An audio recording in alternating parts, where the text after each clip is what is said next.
Well, the Buffalo Bills made two moves yesterday during day one of the NFL free agency period, or at least day one of the legal tampering time in the offseason. It was absolutely busy. I was live for about 6 hours on my own channel, and then I was live for a little bit on the AFC East Roundtable, unpacking everything Buffalo Bills related and also all across the NFL. But regardless, the Buffalo Bills ended up adding a new wide receiver. And we also ended up adding probably one of the most versatile defensive line weapons that we possibly could in Michael Hoecht.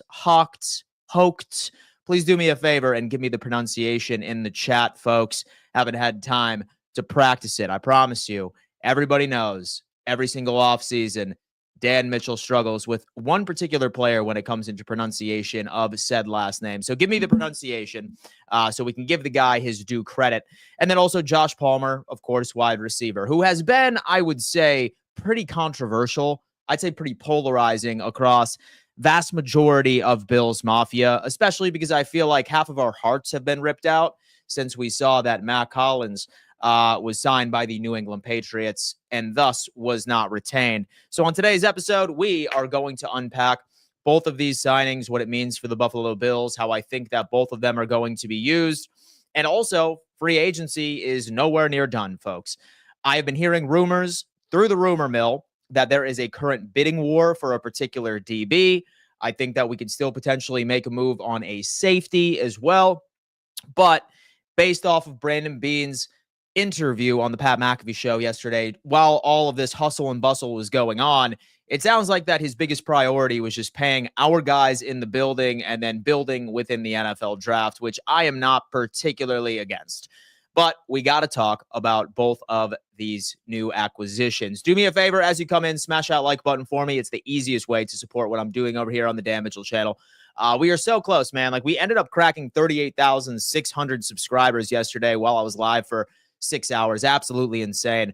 My goal is to surpass 40,000 prior to the beginning of next season. So if you haven't already, please do me a favor and subscribe and turn on those bell notifications so you never miss an episode. I can only imagine a lot of you are watching the replay of this episode. I want you to be a part of our live chat, okay? Because that is a community that I am very proud of building, and I love talking ball with my boys every single day, twice a day, Monday through Friday. Guys, I need to give a giant shout out to one of our proud sponsors today. That just so happens to be BetUS. All right. BetUS is the #1 sports book on the face of the planet, guys, when it comes into everything and anything sports betting. We have all of the lines for basketball, baseball, hockey. I know all of you are degenerates. You love going on ahead and checking out exactly what we can throw some cash down and potentially be some big winners. But on the NFL side of things, they have all of your predictions for where a particular team is going to draft. Even some of the other free agency potential landing spots are still live. And get this, they are matching 150% of your first deposit all the way up to $2,000. And then also your second and third deposit gets 125% sign-up bonus for the exact same figure. But just make sure you use code YouTube150 to take advantage of the best promo in all of the land. First guy I wanted to talk about just so happened to be our good friend Michael Hoecht. I believe that is how you pronounce his last name. If not, find a hobby if that pisses you off too much. I see people on here all the time be like, oh my God, you can't take the time to see how somebody pronounces their last name. Listen, that guy will never know who you are. All right. And he will never be your friend. Okay. He does not care that you are sitting there and defending his honor of his pronunciation. Please grow up for me. However, this guy is interesting. Michael Hoecht. Dude is versatile. And when I say versatile, I mean that this guy has been listed as a defensive tackle, as a linebacker, as an edge rusher. And when he first came to the Buffalo Bills, when he was first announced to come to this team, I got to be completely honest with you, I saw him listed per Ian Rappaport as a linebacker.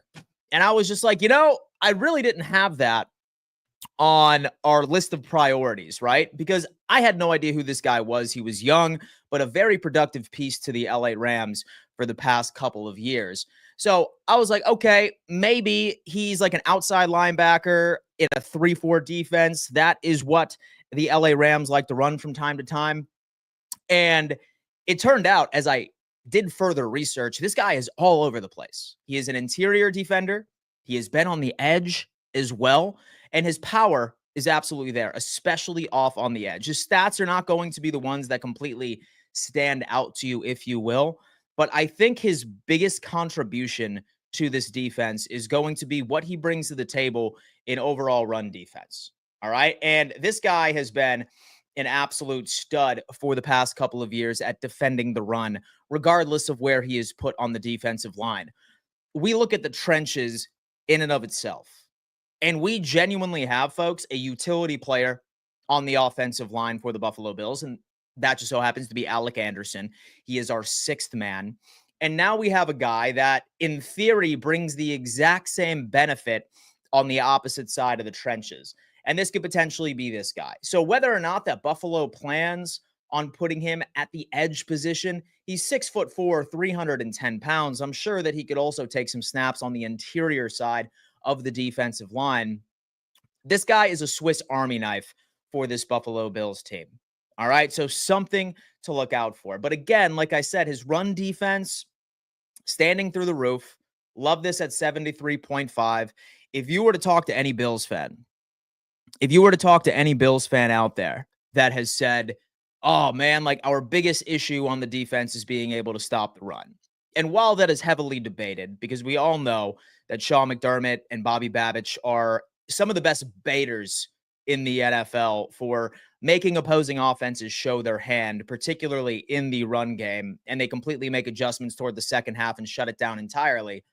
If you are still convinced that stopping the run is a massive weakness of this Buffalo Bills team, then you probably should be clicking your heels about this, because what's important for this defense and for this team in and of itself, hands down, and always will be us having a specific amount of depth players that we need to have in our arsenal. How many times in the playoffs have we been screwed because we haven't had a depth player that could even bring remotely close enough of the production that we were getting from our own specific starters. So I'm not pissed about this, right? Go down again. Pass rush was pretty solid. Run defender was absolutely insane after the case. Very consistent interior / edge rusher / wherever the hell Sean McDermott plans on using this Swiss Army knife of a prospect right in front of your damn face.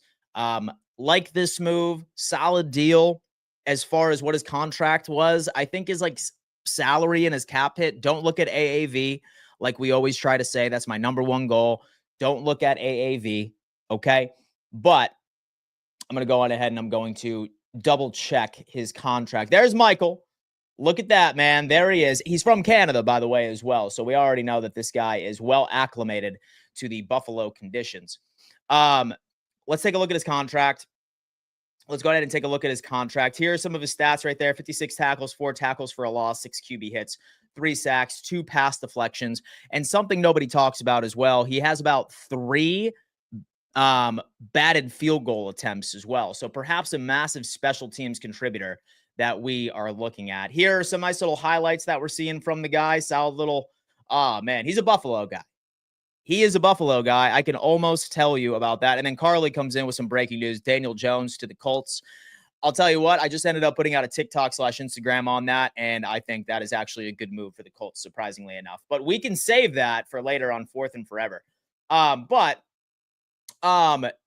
His contract really isn't all that bad. Let me go on ahead and pull what I'm seeing from this. And then Bruce Nolan, who is, I think, one of the smartest people that I have ever had the pleasure of knowing. He's a versatile player. Seriously, go watch how often he's in coverage for a 310-pound man. Was not the type of defensive lineman I thought the Bills would pursue and not the archetype I thought they needed.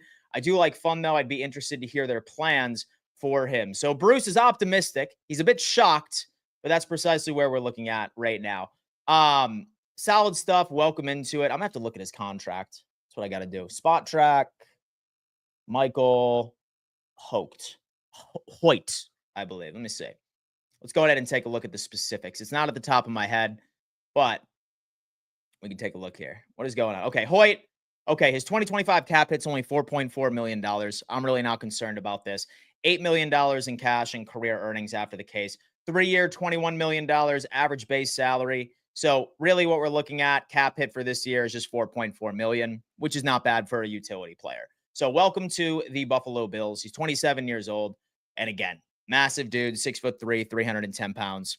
Let's talk about it. All right. Now, next up, just so happens to be our good friend, Josh Palmer, man. Josh Palmer, wide receiver that I know a lot of Bills Mafia was targeting due to the upside by itself. And here's the deal. I got some beef. All right. I have some beef with some people that are just like, oh my God, have you looked at his stats, man? It's Josh Palmer. How can we get excited about that? Look, I'm not saying you need to go out there and buy a Josh Palmer jersey. But when I tell you that upside is very, very, very important for a player, especially when you're implementing him into an offense like this wide receiver, we have to be excited about what he brings to the table. And don't think like, oh my God, man, like Josh Palmer, like what are we talking about? First off, this guy is a massive improvement from Matt Collins. Okay. And listen, I know everyone loves Matt Collins, right? Like he's cool. He's a barefoot dude. You know what I mean? Like he was a great locker room guy. And I love that. Listen, I loved Matt Collins. I wanted him back. All right. I wanted them back for special team contributions. But when you were talking about a player and you were talking about replacing a player based off of production alone, Josh Palmer is a better Matt Collins. It's just true. He's a wide receiver number 3. He is an improvement from the production that Matt Collins gave to us last year. It's just true. Top 10 in overall separation against man coverage last year. The best player on the Buffalo Bills last year when it came into separation was Amari Cooper, and he was at number 61. And now we're talking about a guy that was a player that was not particularly blessed with having a consistent coaching staff. He had a giant turnover in overall offensive coordinators, offensive scheme, what have you. And the guy creates separation vertically. He's not a burner. He's not a 4-5. Like he's not a 4-3 guy. He runs like a 4-5, but a separation is there, right? Especially in middle of the field routes. His average depth of target was anywhere between 10 to 15 yards, 20 yards. And I'm afraid as I'm going on with this take that people are going to say, oh, Dan, what do you mean, man? We shouldn't be excited about this guy. I want to remind all of you that I have not once said that he is wide receiver number 1. All right. He is not wide receiver number 1, folks. But as far as somebody that has great hands, that can create separation vertically, that has great tape against Trent McDuffie last year in 2024, by the way. So that's also something I think that we can get excited about. He's somebody that can create particular options for this deep passing game, something that Josh Allen and the Buffalo Bills didn't really have a good opportunity in doing with, right? Like Matt Collins was great, but to be honest with you, would his production have been there if Keon Coleman was not hurt for 4 to 5 games last year? I do not believe that that was the case. So I like Josh Palmer as far as a slight upgrade with a ceiling that is so damn high at his age, 25, than Matt Collins brings to the table from a production standpoint. I love Josh Palmer. But that does mean that now we have 2 potential wide receiver spots because as we know, the Buffalo Bills tend to carry 6 wide receivers each and every single year. So I do think that we are going to be double dipping in the NFL draft. All right. I do think we're still going for somebody on the perimeter that has speed. As many of you know, I hate saying this because I say it all the damn time. I'm a Jalen Royals guy. I am an Isaiah Bond guy. I am also a Matthew Golden guy. All right. So depending on what moves we could potentially make this upcoming day 2 of free agency might shift my expectations of where I want to pick a particular position. So I think that we address it via the draft and then maybe somebody that we bring in that ends up making the roster by itself. But so far, make no mistake, this is indeed a upgrade from Matt Collins. This is an upgrade from Matt Collins as far as actual offensive production that we are seeing. No, I'm not saying he's going to get 1,000 yards. I did say yesterday, watch out. He's going to have a Smoke Brown sort of season. I'm hyping the guy up because I believe in this move. And I think it was the best thing that we could afford. It was bargain bin situation, baby. It's money ball we're playing over in Buffalo. I am actually very, very happy about this. And we are going to see. We have Jesse is coming in, and he is defending my Mac Hollins take. He says Mac Hollins is a 31-year-old journeyman, and Palmer is the same age as some wide receivers drafted in 2024, but has 4 years of experience in the NFL. Great pickup, right? It's a Moneyball thing, right? Now, yes, would I have liked Mac Hollins' contribution to our locker room in 2025? Absolutely. And I feel like there's a part of me that wants to say that Brandon Beane and the Buffalo Bills organization genuinely did try to bring Mac Hollins back. But you know what? We just didn't want to end up paying him what the New England Patriots paid him, right? The Patriots have all the money in the world. They wanted their guy, somebody they think that would be great for the development of Drake May. That's completely fine. Congratulations. You are the dude. I loved what you brought to the Buffalo Bills. I loved your 5 touchdowns in the red zone, but really, let's not pretend that the only thing we're missing from Mac Hollins is quite simply just a culture impact on this locker room. And so we could very easily replace a 325-yard season and 5 touchdowns. We certainly can. I'm sorry, but we can. So Josh Palmer is indeed an upgrade from what we saw from Mac Hollins. All right. Anyway, we have Grimjaw 649. We need Azeez Ojulari expeditiously on our team. A edge rusher that we are potentially looking for at Grimjaw 649. So I'm going to tell you, this is actually a great segue into where I'm planning on taking this stream, because where we are looking for right now is what, if any, targets are we going to be looking at today, right? And I have a couple of targets that I would be thrilled with. As far as edge rusher, I would love Azeez Ojulari. I would love him. I think that he would ultimately end up making a day one impact, solid addition to this squad, right? And then it goes into the cornerback situation. Give me Asante Samuel Jr. His ball skills are absolutely through the roof. Has some issues when it comes into tackling. Have seen that, but he is young, and I think that he would fit in perfectly as a CB2. And then also former safety from the Kansas City Chiefs, Reed, as well. Those are the 3 targets that if we finish out today on day 2 of the legal tampering period, I'm feeling really good going into the NFL draft.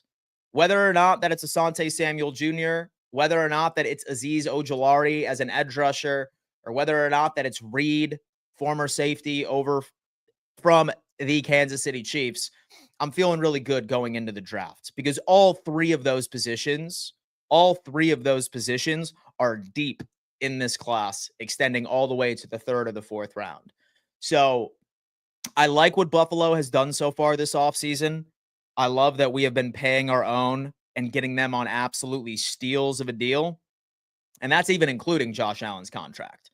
Because while we're sitting here saying, oh man, Josh Allen, man, highest paid quarterback in NFL history, folks, this is going to last. Like, this is going to last at most a year. I wouldn't be surprised if there is a new highest paid quarterback of all time within the next week or 2 as well.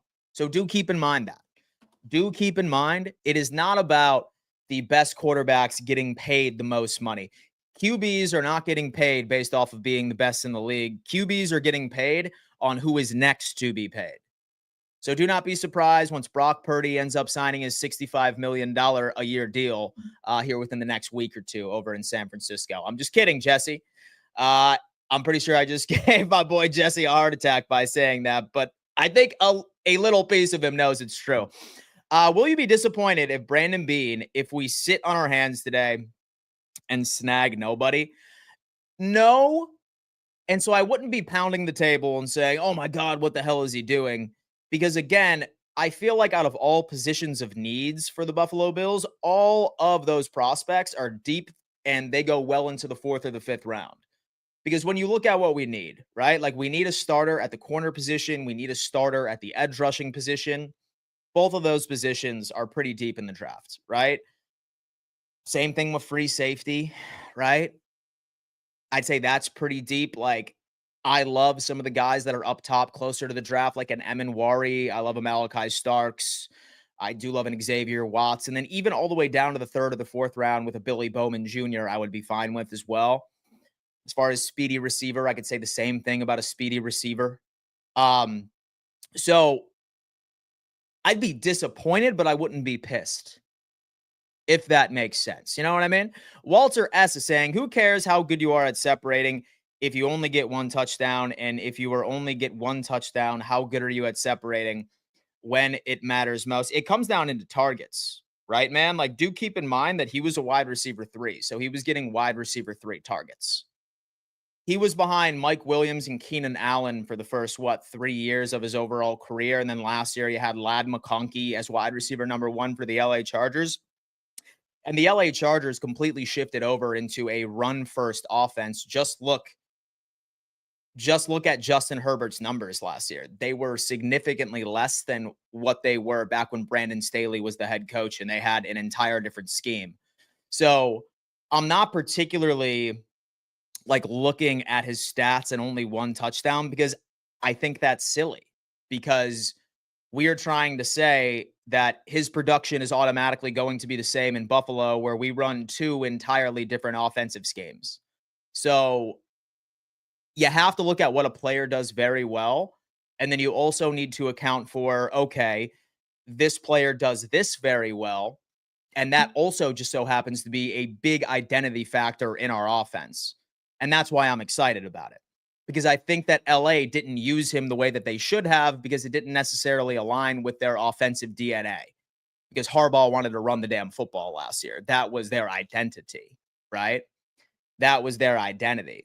Just look at Herbert's numbers last year, right? And compare Herbert's numbers to what it was prior to Harbaugh taking over. It all tells you immediately that they were a run-first team. So, again, I'm not saying this guy's going to go out there and have 1,100 yards or 1,200 yards out on the season, because I still believe even going into next year, we will not have a 1,000 pass catcher, a 1,000-yard pass catcher on this squad, because that's not what Joe Brady does. But what we do need is separation. And I think Palmer is going to absolutely skyrocket when it comes into overall targets. And Jesse says, shut up, Dan. I'm sorry, man. Listen, I hope that y'all end up giving Brock Purdy a contract that doesn't haunt your dreams for a couple of weeks. Dan, I have big concerns for our safety position. So I'll tell you what, Johnny Tran. Let's cross our fingers, right? Maybe we pull off a Reed position. But then again, right? Because I have been saying this before, the way that NFL offenses have been evolving really doesn't call for elite safety play. Would I be happy with Reed? Absolutely. I would be clicking my heels, because that is an additional insurance policy. Would I be thrilled with Nick Emenwari? Would I be thrilled with Xavier Watts or Malachi Starks? For sure, because that's a hell of an insurance policy. But when you come and look at a quarterback's average depth of target and pass attempt, it is slowly but surely regressing. It's showing you that NFL offenses are transitioning into the run game and also into short, quick passes, and relying, of course, on their playmakers to create yards after the catch. Deep throws downfield are fewer and far between than what they were in 2019 and 2020. I'm not saying that's going to be the case forever, but I think going into 2025, I don't think it's as important to have our safety tandem worry you as much as I believe that it should, right? What should worry you is our inability of creating pressure on the quarterback. That is what it is, because pressure and the defensive line starting there makes your secondary that much better. So I wouldn't worry so much about the safety room as much as I would probably recommend worrying about the defensive line, because that is something I think that we still need to hit a home run. And I'm not giving up on a potential Trey Hendrickson trade either. I'm not giving up, baby. Justin Reed. Yes, I would also like a Justin Reed acquisition if possible. And do you think we get a defensive player first round or an offensive player? I am going to assume that we are going to get a defensive player. I hope that we don't go into the first round married to a position, though. I just feel like based off of our needs and based off of the depth in the vast majority of the edge rushers, defensive tackles, of the safeties, of the corners, I think it just makes sense that we are going to go defense. But say, for example, all of the guys in those position groups that we have a first round grade on are not available, and Matthew Golden's available, then I think we take Matthew Golden. But that would be like one of the only scenarios where I see we could see what's going on. Joey is saying, Dan, we are trying to get over the hump. Who is going to get us that 3rd and 8 in the playoffs versus man? Have to have it, bro. We got locked up every time. It's not even offense, right? It's not even offense because, yes, we ultimately did end up losing in the AFC Championship, but how many points did we score? If you have a team, folks, that's averaging 30-plus points per game on offense, your offense is not the problem. If your team is averaging above 30 points per game, your offense is so far away from being the problem, it's crazy. But if your defense, for example, is letting up crazy points against high-powered offenses, I think that's pretty much a solid indicator that that's where you need to bring the vast majority of your investments. Give me the Buffalo Bills a defense that can hold their teams. I mean, shit, I'm not even looking for a top 10 team in points allowed. I'm not, right? I'm looking for a middle of the pack. Give me 24 points allowed on average, 21 points on average all season. Give me an average defense in points allowed. And this team is winning the Super Bowl. It is what it is. Give me one of those. Give me a team that is average in sacks and quarterback pressures. Give me a team that is middle of the pack in stopping third down conversions. Like, that's all I want, bro, because that's all we need. That is quite frankly all we need is just a defense that is middle of the pack in every single defensive metric. Hence why I'm not sitting around here worrying. I'm like, oh, shit, man. Like, what are we going to do? Like, how are we going to come back? Because I feel like we're just a couple of players away from being middle of the pack when it comes into the defensive side of the football. Give me 10 place jumps, right? Like last year, we were 27th in stopping third down conversions. Give me players that make us 14th or 15th, right? Give me players that make us 13th ranked in the league, 14th ranked in the league for stopping third down conversions. And if I could assume that Josh Allen, the reigning MVP, can go out there and lead his offense to another 30-plus points per game, you're damn right that's what we need to get over the hump. So really getting over the hump for the Buffalo Bills is to go from below average in stopping third down conversions to average, and to go from below average and getting to the quarterback to average. I don't need us to go and be world breakers year one. I don't. Get us average. Average, baby. We are chasing average on the defense. That's what gets us over the hump. And that's realistic. That's realistic, are my thoughts. And shout out to my mods who always come in here and keep the peace. For everybody that likes rocking with me. Guys, as a reminder, I am live twice a day, Monday through Friday. Do me a favor, smash that like button if you haven't had an opportunity of doing so already. Subscribe to the channel as well and turn on bell notifications so you never miss an episode, baby. Let's go ahead and talk about this. Okay, what do you think about LaQuindon Jackson from Arkansas? I think you mean Landon Jackson. Maybe I'm wrong, but I do like Landon Jackson. His lower body strength is a bit of a concern for me, but I did have an opportunity of seeing him at the Senior Bowl. I think that he would be a great addition for us. He's like a second-round pick, like a third-round pick. So say, for example, that board falls that way and we walked away from him, I would be completely fine. They won't deal Hendrickson to Buffalo for a second, and they will make us pay more. If Garrett was commanding 2 first-round picks, then 1 for Trey should be enough. Yeah. So for sure, but like here's the deal, right? Cleveland didn't have multiple players that they also needed to pay, right? They didn't have multiple players that they needed to extend to massive contracts. Cincinnati, on the other hand, now has Jamar Chase. They potentially have T. Higgins, right? And then a lot of pending free agents. And they have already been spenders so far in free agency already. So I still think it's going to be a second round pick. Um, like maybe some later round picks, like maybe more draft capital, but not necessarily ones that are going to be at the top of the overall stream. We have 301 of you in here, guys. Smash that like button and let me know. This team was revamped last season with the new additions on the defensive coach staff and new players. This defense will improve. Exactly. Like I said, folks, we are chasing average. Let's go from below average to average on defense in several metrics, and that gets us over the hump. I don't want us to make moves. I mean, I would make moves, but it's just not realistic to think about that. All right. So I want to see if there's any breaking news while we're here. Nothing significantly. And so unless you guys are excited about punter Riley Dixon is going to the Buccaneers. And so on a 2-year, $6 million deal. That's exciting.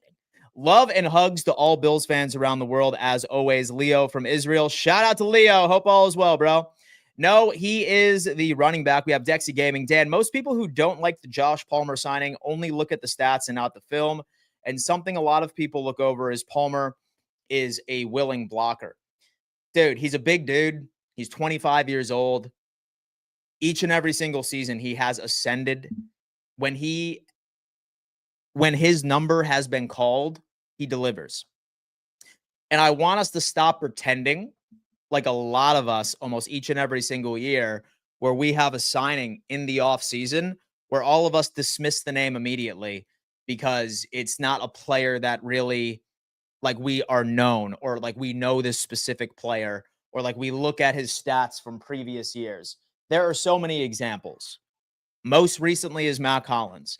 90% of the people who love Mac Hollins thought that that was the dumbest pickup on the face of the planet last year. Don't even lie to me. People that loved Mac Hollins, all right, did not like Mac Hollins when it was announced he was coming to the Buffalo Bills. And look what he did for us. He stepped up in moments when we needed him. Another example, John Brown. Nobody thought that John Brown, a guy who was a quote-unquote journeyman, a guy that was getting 500, 600 yards per season, was going to be an impact player for the Buffalo Bills. And look at that. First time he's in the Buffalo Bills, he ends up cracking 1,000 yards. He is a big piece of this overall offense. So don't look at stats because there's been so many times where we get new players acquired to this team where everyone at Bills Mafia is like, who the hell is that guy, man? Oh, great Bean. Great Bean. He's just so unserious. Everybody on earth that has been like, oh my God, we have to bring Matt Collins back, dude. Everyone hated that pick last year. Let's be self-aware. Let's be self-aware for a second. So, I feel like we need to give faith in what this coaching staff and what this front office sees in players. And it's not necessarily what they did in a system that didn't even necessarily bring out their best and what they could potentially do in our system. This offense, this front office are geniuses when it comes into finding bargain players, and we only end up implementing them into our system based off of their strengths, and it has worked. So for anyone still pissed off about Josh Palmer, I'm sorry it's not DK Metcalf, all right? I'm sorry it's not DK, guys. Palmer is a great addition to this team. Great example with John Brown too, Dan. It's about fit and scheme, not just notoriety. 110%. Mike Reed, Benford is still under contract for this year. He is. Same thing with James Cook. I'm interested to see if we pull the trigger on another extension for either of those two, but I don't see either one of them sitting out because, quite frankly, I don't think that they could afford to sit out. would not behoove them in the slightest. Videsh is saying, isn't it weird that the Bills signed 2 Canadians? It is pretty weird. It's pretty weird, but you know what? At least we know that they are acclimated to the conditions that we have over in Western New York. Sean is coming in saying, what's up, Dan? What's up, bro? Hope all is well. It's weird that 20% of season ticket holders are from Canada. I didn't know that. That's dope. Matt Collins didn't play with Vegas like he did with the Bills. He overachieved in Buffalo. That's just what the Joe Brady offensive scheme brings out in players, right? Some players have great careers within a specific system, and when they end up moving elsewhere, they are just quite frankly never the same. That's how it is. Matt Collins didn't play with Vegas, blah, blah, blah. Dan, I saw your Twitter beef, so I think you should challenge people to a boxing match instead of flexing your numbers. Ask Bob, nobody wants these hands. Ask Bob, nobody wants these hands. Listen, life is a war.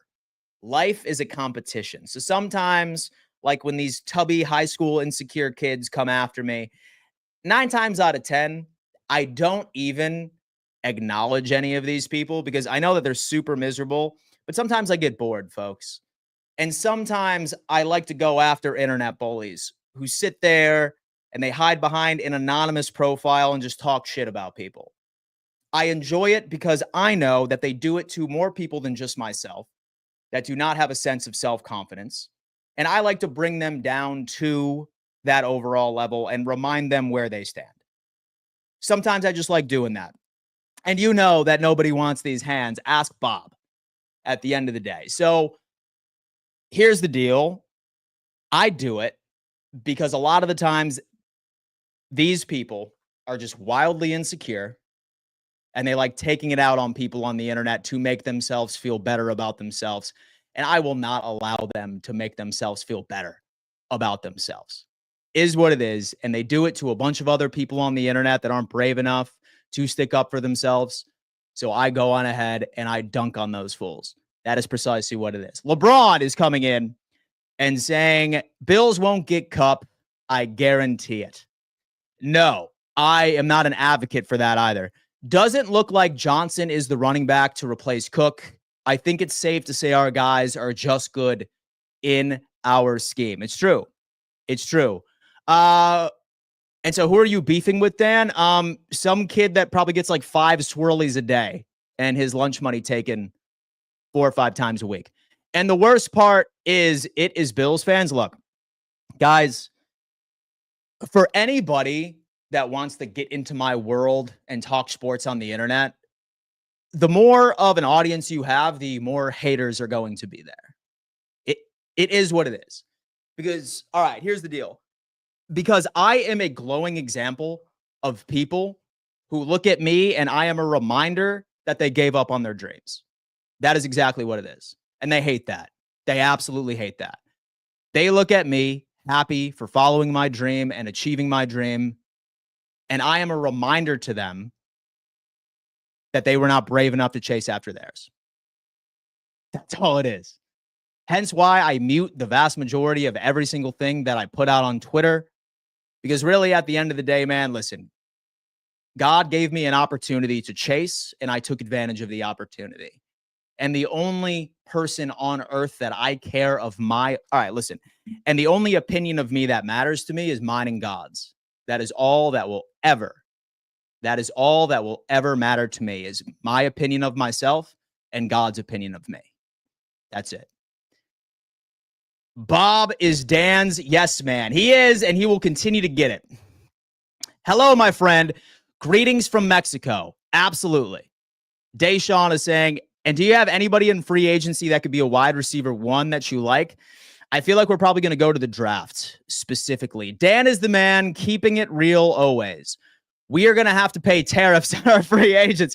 Wow. Holy shit. I forgot about that. Listen, will we be paying a 50% tariff on Michael Hoecht and Josh Palmer? That is a question. For real. And so I have thought about starting a podcast so many times, but it's not easy. So mad respect for not only bringing Bills content, but bringing so much each and every single day. You are the man. We have LeBron, definitely. Erica is saying, and do you think the Bills get Cooper Kupp because they only want a 4th round pick and a 6th round pick. And the picks we have is 1st, 2nd, 3 is that. So we have a chance to get him. He's probably going to be released. According to news from what I've saw already, it sounds like they haven't found a trade partner for him. So he's about to be a pending free agent. We have 2 vacant wide receiver spots. So while I wasn't a fan of bringing in Cooper Kupp via a trade, because I didn't want to take on a contract, I also didn't want to walk away from draft capital. Say, for example, we can get this dude for like a 2-year, $10 million deal, or like a $15 million deal, an $18 million deal. That's a bit more attractive to me.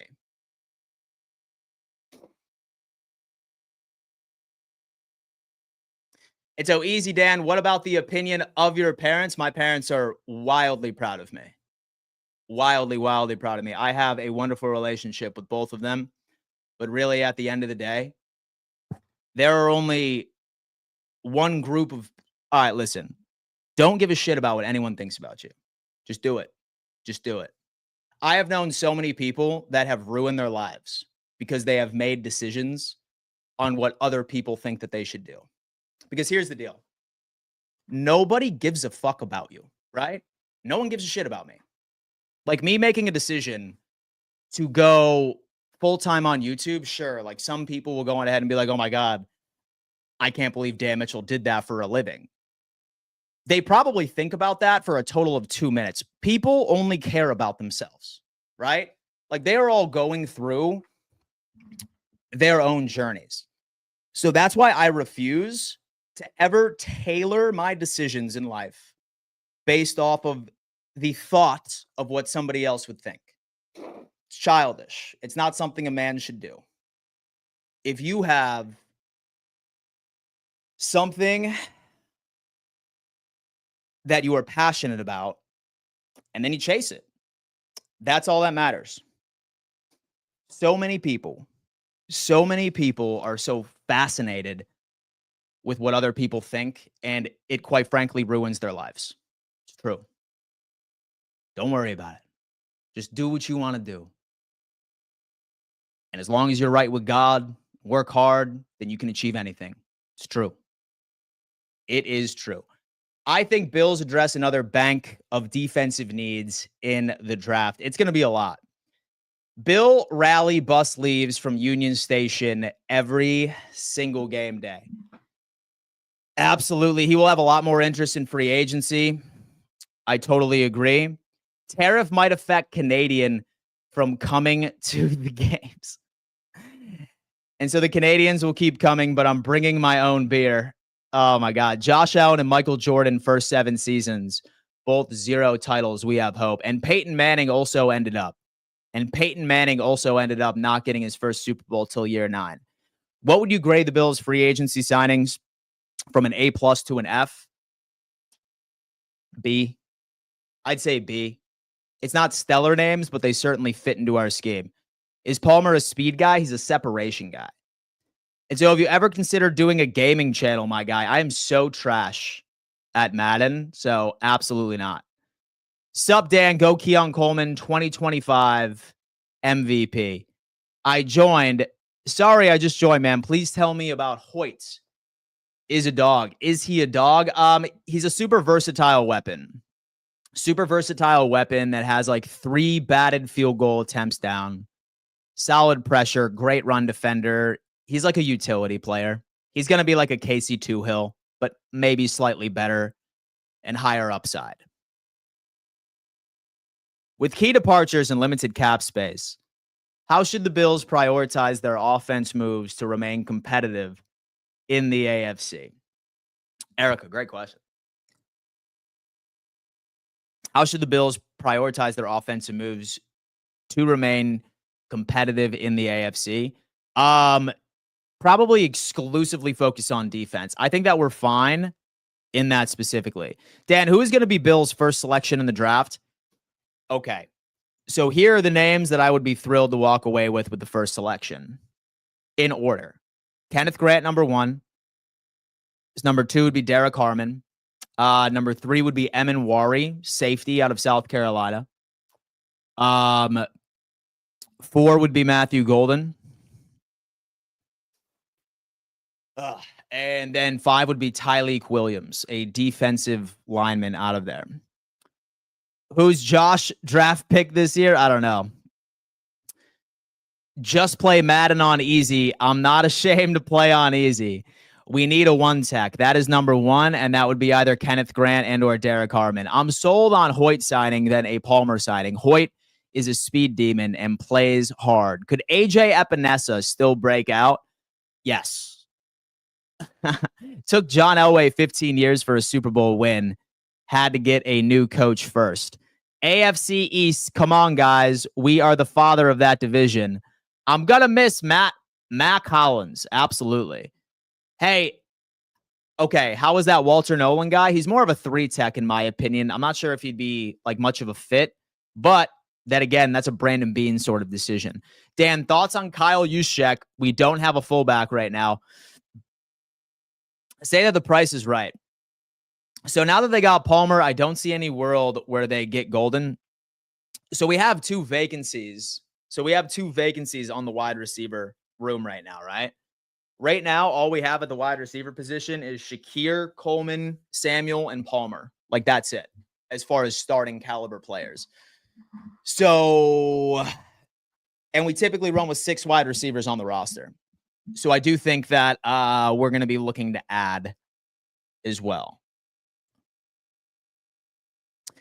Or Doug Ford may cut the power mid-Bills game. Jon Snow. Keep the politics out of it. Dan, what's up? Are there any new signings? I haven't seen anything specifically from the Buffalo Bills, but I will keep you up to date. Last thing I saw was Daniel Jones is over to the Colts. But trust me, if the Buffalo Bills make any other moves, I promise you that we will be unpacking this together. I just want to hear football. Me too. And that's why I subscribe, bro. It's been 2 years I've been subbed. I don't comment much, man, but keep sparring the positivity. I mean, yeah, dude, listen. Like, all right, listen, man. So this world has so much negativity. Like, why go into life all negative, bro? Like, be happy, man. Be happy and look at the glass half full. I promise your life's going to be a hell of a lot better. Bills never should have let go of Justin Shorter. Oh, no, we have Shorter believers in the chat. So do you think Bean is more focused on free agency or draft for a DB? He'd be a draft for a DB. Bills still own the division. Pat's getting better. Jets, Dolphins, still a joke. We have Armani Brown, and the draft hasn't started yet either. Buffalo's making some pretty good moves so far. I agree. Frank Gore is listed on the Bills depth chart for running back. I mean, hey, he could be that dude. Is Bob a free agent? No, dude. I locked Bob down on a 5-year mega deal. He's locked in. He's locked in on this background. Hey, you cut the power and we'll stop sending y'all Bud Light. Oh, my God. How's TD doing today? Have you checked on him? I have not, but I do want to watch his stream. Tua gained about 20 pounds of fat this offseason, and the tank of Arch Manning is in full effect. I mean, listen, guys, I've been saying the same thing. Dan, and so Amari Cooper is still available. What do you think about that? Say that the price is right, right? Like, say that the price is right. I'm entirely up to it. And people forget how solid Palmer was on an average LA team when he got his chances. He'll thrive here with 17. Mike, absolutely brilliant take. Again, that LA team was a run-heavy team. And he was wide receiver 3 in targets. So I like it. Dan, which free agent and do you want us to re-sign, if any? So I'd be okay with Ty Johnson to come back to the team. Solid RB3, who I think ended up living up to the hype. And then a couple of other ones. The Bucks agreed to punter Riley Dixon. Man, we got some stuff, bro. If James Cook doesn't get an extension and sits out, what would be a good return for him? I don't think that he's going to sit out because, quite frankly, I don't think that he would be able to afford to. Like, dude's only ever had a rookie contract, right? Like, you see players that sit out, and it's typically players that have already gotten their massive deals. Like, they're massive fucking deals, right? He's due like $4 million in salary this year. So I don't think that he will ultimately end up sitting out the season. He might try and sit out during training camp, but I think eventually he would report. And as many of you know, I am down with paying James Cook.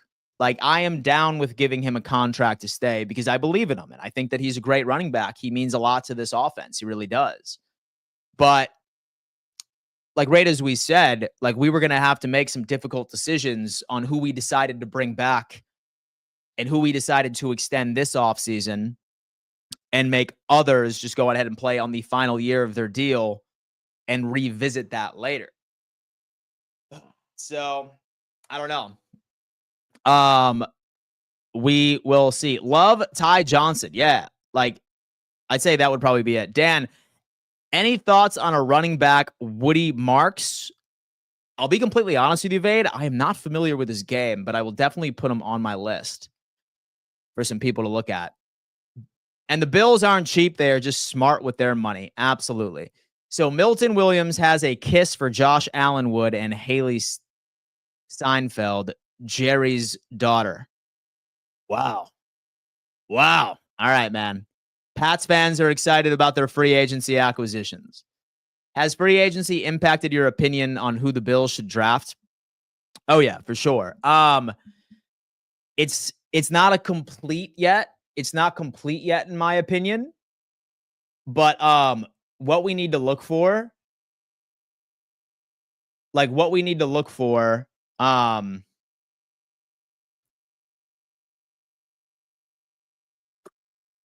like what we need to look for is what we do today, right?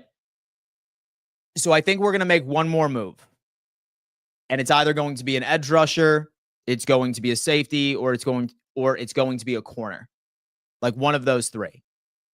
And depending on where we go is where I'll have my ultimate draft board. So that's why it's important to make sure you subscribe to the channel and turn on bell notifications, because I'm going to be unpacking everything all off season long, folks. We have Charvarius Ward to the Colts. How did I not see this yesterday? A lot of moves yesterday, man. I had a hard time keeping up with everything. Dan, is Douglas maybe back? I think we're moving on from him, but I mean, who knows at this point, right? I am okay with Cook leaving. Yeah, you know, it's definitely a polarizing topic in Bills Mafia. Like some of us are just like, oh my God, we should pay him $20 million a year. Just make sure he comes back at all costs. And then some people are kind of on the page with, whatever, we can walk. It's all our offensive line. But I suppose time will tell. We should push Ray Davis to start. He looked really good with the limited snaps that he had last year. Dan, and do you think Sebastian Castro could be a good fit on the Bills defense, being a zone defender? Vade. So I'll tell you what, man, I am a massive advocate for the likes of Eminwari, for Malachi Starks and Xavier Watts, and even Billy Bowman later in the draft. I like Sebastian Castro. He's a stud, but I feel like we need somebody that excels in coverage. Wasn't too impressed with Sebastian's coverage capabilities when I saw him at the Senior Bowl. So I think that it would be redundant. And so I feel like we would just be drafting another Taylor Rapp / Cole Bishop. And what we really need is somebody that has ball skills. And I didn't see that from Castro when I saw him. But I'm a big Eminwari guy. I'm a massive Xavier Watts guy. Huge Malachi Starks guy. Hopefully one of those fall into the second. But we will see. Although Johnson stepped up, we should give Gore Jr. a shot at RB3. A cheaper option. Same in the cornerback room with Daquan Hardy is pretty good. I think we should bank on the younger talent. What do you think?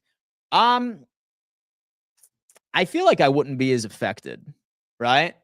And so I wouldn't be as affected, I suppose, either way. So the Bills' 3 highest paid wide receivers are all guys that weren't even 60% snap guys. While for the second year, we've let the 75% run blocker wide receivers leave. But people argue that Cook's snap count matters. So the Bills are the 3 highest paid wide receivers. All are guys that weren't even 60% of the snap guys. While for the second year, we've got let 75% run blocker wide receivers leave. But people argue that Cook's snap count matters. Interesting. And you would be lucky to get a 6th for Kyrie. Lucky. Indeed. Cook needs to learn how to pass block. He is delusional. He's only a 2-down back.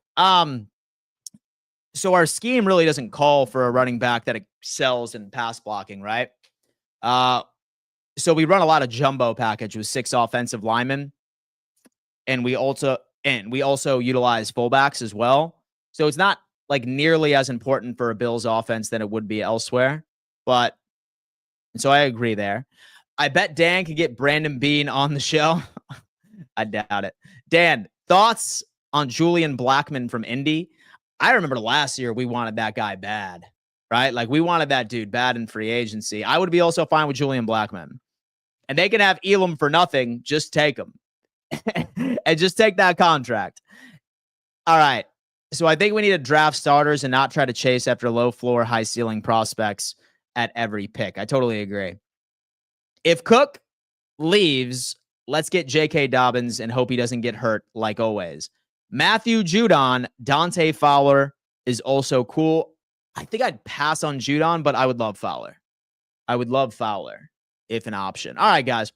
766 of you in the chat right now, 324 of you on YouTube, 432 of you on X, 10 of you on Facebook, 1 of you on Twitch. Shout out to the Lone Soldier on Twitch. Guys, smash that like button for me. Subscribe to the channel.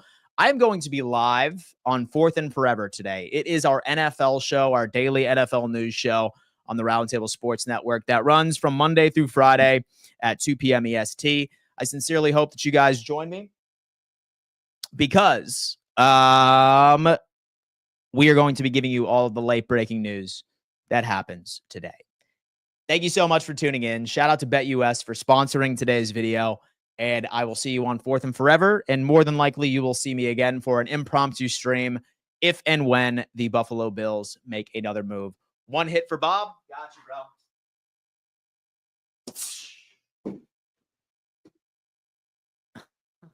bro. See y'all. Love y'all. Peace.